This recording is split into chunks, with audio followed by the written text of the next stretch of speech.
لو بتحب الشوكولاتة يبقى الفيديو ده ليكي. السلام عليكم، اهلا بكم في قناة سمبوسة وبسبوسة. النهاردة ان شاء الله هنعمل مع بعض كيكة ديسباسيتو. اول حاجة هنجيب بضاية درجة حرارة المطبخ، وهنحط عليها نص معلقة صغيرة من الفانيليا.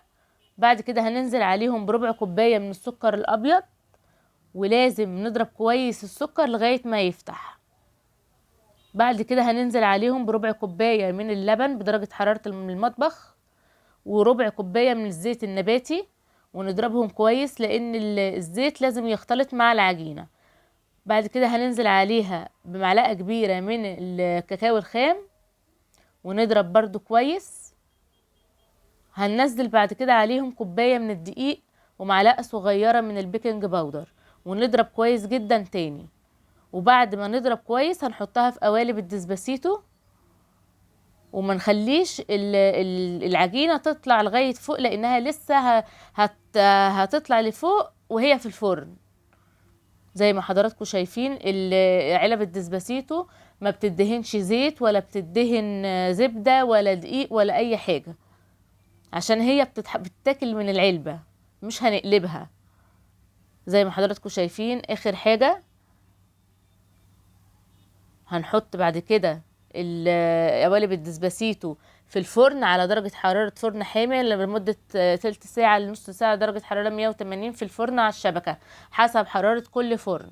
وعبال ما هي تستوي في الفرن هنعمل بقى ايه الكريمة. الكريمة هتبقى عبارة عن كوباية لبن وكوباية من الكريم شانتيه او الكريمة اللباني. كده طلعت من الفرن، هنسقيها بكوباية من اللبن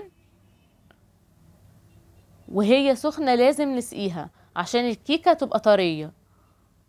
بعد كده حضراتكم شايفين دول الكمية اللي طلعت. لو حضراتكم عايزين زي ما حضراتكم شايفين كده، هنزوق بقى الزواق بالقمع، واللي ما عندوش قمع ممكن يعملها بظهر معلقة.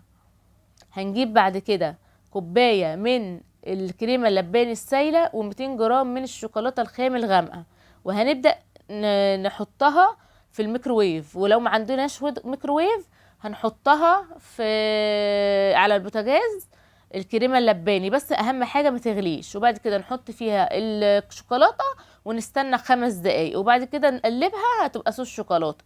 ونقلب ونحط في علب الدسباسيتو. ولو عجبكم الفيديو ما تنسوش لايك وشير وسبسكرايب. مستنيه رأيكم في التعليقات. مع السلامة.